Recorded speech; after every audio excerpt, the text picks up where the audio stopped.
Welcome to 3 TV. చాలా కాలంగా ఎదురు చూస్తున్నటువంటి అంశము, లక్షలాది ప్రజల ఆరాధ్య నాయకుడిగా ఉన్నటువంటి cine star, power star Pawan Kalyan ఈరోజు పొలిటికల్ స్టార్గా కీలకమైనటువంటి బాధ్యతలో ఆంధ్రప్రదేశ్లో ఉప ముఖ్యమంత్రిగా పదవీ స్వీకార ప్రమాణం చేయడం అనేది ఈరోజు ఒక కీలకమైనటువంటి రాజకీయ పరిణామంగా ఆంధ్రప్రదేశ్లో పాలిటిక్స్లో ఒక కొత్త శాఖంగా చూడాల్సి ఉంటుంది. ఈ సందర్భంగానే పవన్ కళ్యాణ్లో మనం సాధారణంగా చూస్తుంటే కనుక ఒక ఆవేశపూరితమైనటువంటి పవర్ స్టార్ కనిపిస్తూ ఉంటాడు. కానీ అతనిలో 3 లక్షణాలను మనం ప్రత్యేకించి ప్రస్తావించుకోవాల్సి ఉంటుంది. 1 ఆవేశము, 2 ఆలోచన, 3 వ్యూహం. ఇవన్నీ కాకుండా ప్రత్యేకంగా మనకి ఆయనలో ఉండేటటువంటి ఆవేశం మాత్రమే, ఆయన చేస్తున్నటువంటి నినాదాలు కావచ్చు, స్లోగన్స్ కావచ్చు, ఇతరత్ర అంశాలను చూసుకుంటూ కేవలం ఒక ఆవేశపరుడైనటువంటి నాయకుడిగా లేదా సినిమాటిక్ ప్రజెన్స్ కనిపించేటటువంటి డైలాగ్స్ చెప్పేటటువంటి వ్యక్తిగా నిన్న మొన్నటి వరకు పవన్ కళ్యాణ్ని ఒక చిన్న తరహాలో చూసినటువంటి పరిస్థితి ఉంది. కానీ 2024 ఎన్నికలు అనేవి అతని యొక్క ఓవరాల్ పెర్స్పెక్టివ్ని కానీ, అతని పర్సనాలిటీని కానీ ప్రజల ముందు ప్రజెంట్ చేసినటువంటి విధానము, ఎమోషనలైజ్డ్గా ఇష్యూని పబ్లిక్లో తీసుకెళ్ళడము, నాయకులతోటి ఆయన చట్టాపట్టాలు వేసుకోవడం, అటు జాతీయ స్థాయిలో ఉండేటటువంటి నరేంద్ర మోడీ నుంచి ఇటు సీనియర్ నాయకుడైనటువంటి చంద్రబాబు నాయుడు వరకు, ఇంకా జూనియర్గా ఉన్నటువంటి లోకేష్ వరకు, వీళ్ళతోటి ఆయన ప్రవర్తించే విధానము, మాస్ ఇమేజ్ తోటి ప్రజల్లోకి వెళ్ళేటటువంటి విధానము, ఒక మేజర్ ఇష్యూస్ని డీల్ చేసేటటువంటి విధానము, ఇవన్నీ చూస్తే కనుక ఒక పరిణతి చెందినటువంటి రాజకీయవేత్తగా రూపుదాల్చాడు. పరిణతి చెందినటువంటి ఒక పొలిటికల్ లీడర్గా ఇతను భవిష్యత్తులో కూడా కీలకమైనటువంటి ప్రస్థానం సాగించబోతున్నాడు అనేటటువంటి ఆశలు కలిగించాడు పవన్ కళ్యాణ్. ఇప్పుడు చూస్తే కనుక ముఖ్యంగా ఎందుకు ఇలా ఇతను ఇప్పుడు కొత్తగా వచ్చేసి ఈ రోజు ఉప ముఖ్యమంత్రి అయిపోతున్నటువంటి పరిస్థితి కాదు. 2009లో ప్రజారాజ్యం, చిరంజీవి ప్రజారాజ్యం పెట్టడం, ఆ ప్రజారాజ్యంలో యువరాజ్యం అధినేతగా ఇతను ఉండడము, అప్పట్లో చాలా తీవ్రమైనటువంటి ఆవేశం, భావోద్వేగాన్ని కల్పించేటటువంటి నినాదాలతో ప్రజల్లోకి వెళ్ళడం, అప్పటికి ఉన్నటువంటి కాంగ్రెస్ పార్టీ అధినేత అంటే ఎక్కడ ఉన్నటువంటి ముఖ్యమంత్రిగా ఉన్నటువంటి వైఎస్ రాజశేఖర రెడ్డిని, మరోవైపు తెలుగుదేశం పార్టీ అధినేత అయినటువంటి చంద్రబాబు నాయుడిని, ఈ 2 పార్టీలకి ప్రత్యామ్నాయంగా ప్రజారాజ్యాన్ని నిలుపుతామనేటటువంటి ఉద్దేశంతో ప్రజల్లోకి వెళ్ళి ఆ పార్టీ వైఫల్యాన్ని చవిచూడడము, తర్వాత చిరంజీవి ఆ పార్టీని తీసుకెళ్లి కాంగ్రెస్లో విలీనం చేయడము, దాని పట్ల పవన్ కళ్యాణ్ తీవ్రమైనటువంటి నిరాశ, నిస్పృహలు, అసంతృప్తి వ్యక్తం చేయడము, తర్వాత కొంతకాలం పాటు ఆ కుటుంబానికి కూడా దూరంగా ప్రవర్తించడము, తర్వాత అతని రాజకీయ ఆకాంక్ష ఏదైతే ఉందో దానిని నెరవేర్చలేదు, మనకు చేయాలనుకుంటున్నటువంటి పనిని చేయలేకపోయామనేటటువంటి ఆలోచనతో 2014లో మళ్ళీ రాష్ట్ర విభజన తర్వాత జనసేనని తీసుకురావడము, తొలి దశలో జనసేనకి ఒక నిర్మాణాత్మకమైనటువంటి స్ట్రక్చర్ కానీ, ఒక ఆలోచన, సైద్ధాంతికమైనటువంటి విధానం కానీ లేకపోవడం వల్ల ఇప్పుడు తనకున్నటువంటి పరిస్థితుల్లో సొంతంగా పార్టీతోటి ప్రజల్లోకి వెళ్ళడం కంటే కూడా అప్పటికీ నరేంద్ర మోడీ హవా నెలకొని ఉండడము, చంద్రబాబు నాయుడు లాంటి సీనియర్ నాయకుడు ఉండడము, వాళ్ళిద్దరినీ కలిపి ఎన్డీఏ కూటమిలో భాగంగా జనసేన ఎటువంటి పాత్ర తీసుకోకుండా, రాజకీయపరమైనటువంటి ప్రాధాన్యం అవసరం లేదనుకుంటూ సీట్లు తీసుకోకుండా వాళ్ళకి మద్దతు ఇచ్చి గెలిపించేందుకు తన వంతు ప్రయత్నం చేయడము, ఆ ప్రయత్నం సక్సెస్ అవ్వడం జరిగింది. తర్వాత 2019లోకి చూస్తే కనుక 2019లో తన బలం ఏంటి, తాను అటు వైఎస్ఆర్ కాంగ్రెస్ పార్టీకి, ఇటు తెలుగుదేశం పార్టీకి ప్రత్యామ్నాయంగా 3వ రాజకీయ శక్తిగా రాజకీయాల్లో నిలదొక్కుని అధికారంలోకి రాగలుగుతామా లేదా అనేటటువంటి అంచనాతోటి ఆయన బహుజన సమాజ్ పార్టీ, వామపక్షాలతో కలిపి ఒక కూటమి కట్టి అటు తెలుగుదేశం పార్టీకి, ఇటు వైఎస్ఆర్ కాంగ్రెస్ పార్టీకి ప్రత్యామ్నాయంగా ప్రజల్లోకి వెళ్ళడము, ఆ సందర్భంగా ఆయన 2 సీట్లలోని వైఫల్యం చెందడము, కేవలము 6% లోపుకే ఓట్లు పరిమితం అవడము, దీంతో ఒక ప్రాక్టికల్ పాలిటిక్స్లో ఇప్పుడుకున్నటువంటి బలమైనటువంటి 2 శక్తుల మధ్యలో 3వ శక్తిగా వచ్చి నిలదొక్కుని రాజకీయ అధికారాన్ని కానీ చేజెక్కించుకోవడము సాధ్యం కాదు అనేటటువంటి ఉద్దేశంతో పవన్ కళ్యాణ్ 2024 వచ్చేటప్పటికి తన స్టాండ్ మార్చుకున్నాడు.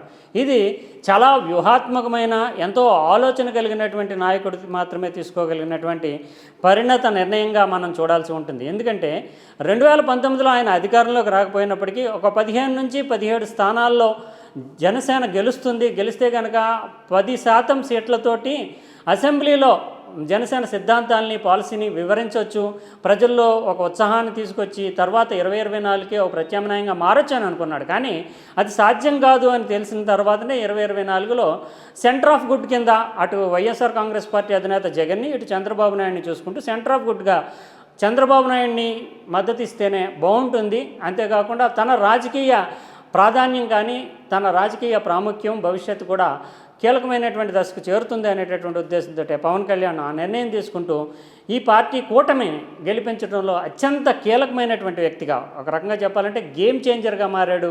మ్యాన్ ఆఫ్ ది మ్యాచ్ అన్నారు, ఆ రోజున గెలిచినటువంటి దాంట్లో మ్యాన్ ఆఫ్ ది సిరీస్ అన్నారు, గేమ్ చేంజర్ అన్నారు.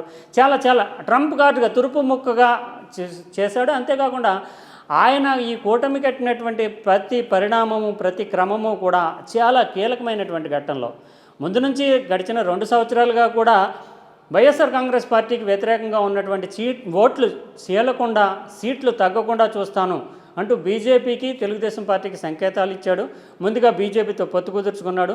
అంతేకాకుండా చంద్రబాబు నాయుడుని అరెస్టు చేసినటువంటి నేపథ్యంలో అటు తెలుగుదేశం పార్టీ చాలా పొలిటికల్గా డిమారలైజ్ అయిపోయి పరిస్థితులు, అంటే ఆ పార్టీ క్యాడర్ ఏం చేయాలో దిక్కుతోచినటువంటి స్థితిలో ఉన్నటువంటి నేపథ్యంలో నేనున్నాను అంటూ ఒక ఆపన్నహస్తంగా ఒక మాస్ మూవ్మెంట్ లీడర్గా వచ్చి అప్పటికప్పుడు నిర్ణయం ప్రకటించడము, ఇదంతా కూడా అప్పటి నుంచి బూస్టప్ రావడము. అంటే ఆ సందర్భం కాంటెక్స్ట్ అనేది ఈయన ప్రకటన చేసినటువంటి కాంటెక్స్టు అతని యొక్క ప్రాధాన్యాన్ని ఎక్కడికో తీసుకెళ్ళిపోయింది. అప్పటి నుంచి కూడా తెలుగుదేశం పార్టీని బీజేపీని కలపడం కావచ్చు, చైతన్యం అంటే రాజకీయ చైతన్యం ప్రజల్లో కల్పించడం కావచ్చు, తెలుగుదేశం పార్టీకి చాలా సన్నిహితం కావడం కావచ్చు, తెలుగుదేశం పార్టీలో సైతము చంద్రబాబు నాయుడు తర్వాత అత్యంత ఆదరణ గౌరవం కలిగినటువంటి వ్యక్తిగా పవన్ ఆదరించడం కావచ్చు. ఇవన్నీ అంతేకాకుండా ఎలక్షన్లో సీట్లు అనేటటువంటి చాలా ప్రాధాన్యం వహిస్తాయి.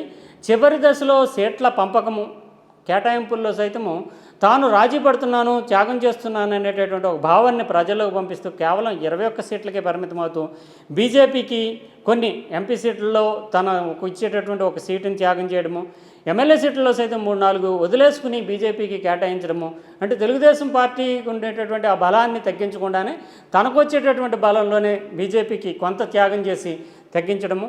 ఇవన్నీ చూస్తే కనుక పవన్ కళ్యాణ్ చాలా స్ట్రాటజికల్గా తన ప్రస్థానాన్ని ప్రారంభించాడని చెప్పాలి. ఇక ప్రస్తుతం ఉన్నటువంటి పరిస్థితిని చూస్తే కనుక పవన్ కళ్యాణ్ వల్ల చంద్రబాబు నాయుడికి ఎంత మేరకు ప్రయోజనం ఉంటుంది, తెలుగుదేశం పార్టీకి ఎంత మేరకు, తెలుగుదేశం ప్రభుత్వానికి ఎంత మేరకు భవిష్యత్తులో ప్రయోజనం ఉంటుంది, జనసేన బలపడడానికి ఈ పరిణామం ఈయన ఉప ముఖ్యమంత్రిగా బాధ్యతలు తీసుకున్నటువంటి పరిణామం ఎంత మేరకు ఉపయోగపడుతుంది అనేటటువంటిది ఆలోచించాల్సి ఉంటుంది. అయితే జనసేన అనేది తెలుగుదేశం ప్రభుత్వంలో భాగస్వామ్యం కావడం అనేది ప్రభుత్వానికి సంబంధించి చూస్తే చంద్రబాబు నాయుడుకి కానీ తెలుగుదేశం పార్టీకి కానీ చాలా పొలిటికల్గా చాలా ఉపయోగపడేటటువంటి నిర్ణయంగానే చెప్పాలి. ఎందుకంటే మోనార్కుల కింద ఉండేటటువంటి ప్రాంతీయ పార్టీల నాయకులు అటు వైఎస్ఆర్ కాంగ్రెస్ పార్టీ అధినేత జగన్ కానీ చంద్రబాబు నాయుడు కానీ వీళ్ళు ఎవరు కూడా కేబినెట్ సమావేశాల్లో కానీ వీళ్ళు తీసుకునేటటువంటి నిర్ణయాలను కానీ ఎవరు ప్రశ్నించకపోవడము, వీరు ఏం చెప్పినా సరే భజన చేసేటటువంటి ధోరణులతోటే వాటికి అన్నిటికీ ఆమోదముద్ర వేయడము,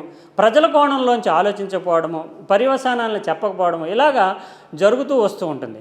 అయితే ఇప్పుడు పవన్ కళ్యాణ్కి ఉండేటటువంటి ఒక మాస్ ఇమేజ్ దృష్ట్యా ఒక జనాకర్షణ కలిగినటువంటి నాయకుడు, అంతేకాకుండా చంద్రబాబు నాయుడు తీసుకునేటటువంటి ప్రతి నిర్ణయానికి కూడా ఆమోదముద్ర వేయక్కర్లేదు, క్యాబినెట్లో తన అభిప్రాయాన్ని చెబుతూ ఇది ప్రతికూలమవుతుంది ప్రజలకి, మనం ఇలా చేయకూడదు అని చెప్పేసి నిరోధించేటటువంటి నియంత్రించేటటువంటి సర్దుబాటు చెప్పేటటువంటి అవకాశం కూడా పవన్ కళ్యాణ్కి ఉంది. అందువల్ల ఇది తెలుగుదేశం పార్టీ ప్రభుత్వం అంటే ఇప్పుడు ఉన్నటువంటి ఎన్డీఏ ప్రభుత్వానికి కూడా ఆంధ్రప్రదేశ్లో ఒక చెక్ పాయింట్గా ఉంటుంది. ఫుల్లీ లోడెడ్గా ఇతను ఎటువైపు అయినా వెళ్ళచ్చు. రేపు పొద్దున చంద్రబాబు నాయుడు కానీ ఎవరన్నా ప్రజా వ్యతిరేక నిర్ణయాలు తీసుకుని ఉన్న అటువంటి పరిస్థితుల్లో తిరగబాటు చేయడానికి కానీ మాసిమే దృష్ట్యా, అదే సమయంలో చెక్ పాయింట్గా అటు కేంద్రంతో ఉన్నటువంటి సపోర్ట్ తోటి ఆయన ఏదైనా నిర్ణయాన్ని స్వయంగా ప్రకటించి ప్రజల్లోకి మళ్ళీ వెళ్ళడానికి కానీ ఇటువంటి అనేక రకాలైనటువంటి ఆప్షన్స్ పవన్ కళ్యాణ్కి ఉంటాయి. అందువల్ల పవన్ కళ్యాణ్ ఒక భవిష్యత్తు నాయకుడిగా, ఇప్పుడు ప్రస్తుతం నాయకుడిగా ఉండడమే కాకుండా భవిష్యత్తులో ఇప్పుడు ఉన్నటువంటి ఉప ముఖ్యమంత్రి స్థాయిని మించి భవిష్యత్తులో ముఖ్యమంత్రి స్థాయికి కూడా వెళ్ళడానికి అవకాశం ఉందనేది రాజకీయ పరిస్థితులకు వేస్తున్నటువంటి అంచనా. ఖచ్చితంగా పవన్ కళ్యాణ్కి ఉన్నటువంటి వయసు దృష్ట్యా కానీ, అతనికి ఉండేటటువంటి ఇమేజు కరిష్మా దృష్ట్యా కానీ, మాస్ ఫాలోయింగ్ దృష్ట్యా కానీ ఇప్పుడు తీసుకున్నటువంటి నిర్ణయాల్లో పరిణతి దృష్ట్యా కానీ వ్యూహాత్మకంగా అడుగులు వేయడం దృష్ట్యా కానీ వీటన్నిటిని దృష్టిలో పెట్టుకుని చూస్తే కనుక ఖచ్చితంగా పవన్ కళ్యాణ్కి ఒక ఉజ్వలమైనటువంటి రాజకీయ భవిష్యత్తు ఆంధ్రప్రదేశ్లో కనిపిస్తుంది. ఉప ముఖ్యమంత్రిగా గతంలో చూస్తే కనుక అటు చంద్రబాబు నాయుడు టైంలో కానీ ఇటు జగన్మోహన్ రెడ్డి టైంలో కానీ ప్రత్యేకించి జగన్మోహన్ రెడ్డి టైంలో 10-12 మంది నామకే వాస్తే ఉప ముఖ్యమంత్రులు వచ్చారు. వారికి ఎవరికి కూడా పవర్స్ ఉండవు, కామన్ మంత్రికి ఉండేటటువంటి పవర్సే. కానీ ఇప్పుడు నిజమైనటువంటి ఉప ముఖ్యమంత్రి, సెకండ్ ఇన్ కమాండ్, లెఫ్టినెంట్ ముఖ్యమంత్రి తర్వాత పొజిషన్ అతందే. ప్రభుత్వం కూడా ఆ రకంగానే గౌరవించాలి. ప్రభుత్వం కానీ ప్రభుత్వ యంత్రాంగం కానీ అధికారులు కానీ ఇప్పుడు కూటమిలో ఉన్నటువంటి పార్టీలు కానీ సెకండ్ ఇన్ కమాండ్గా గమనించాల్సినటువంటి, గుర్తించాల్సినటువంటి, గౌరవించాల్సినటువంటి పొజిషన్లో ఉప ముఖ్యమంత్రిగా పవన్ కళ్యాణ్ కొలువుదీరాడు. ఇది ఆంధ్రప్రదేశ్ భవిష్యత్తుకి, నూతన రాజకీయ శకానికి ఒక నాందిగా మనం చూడొచ్చు.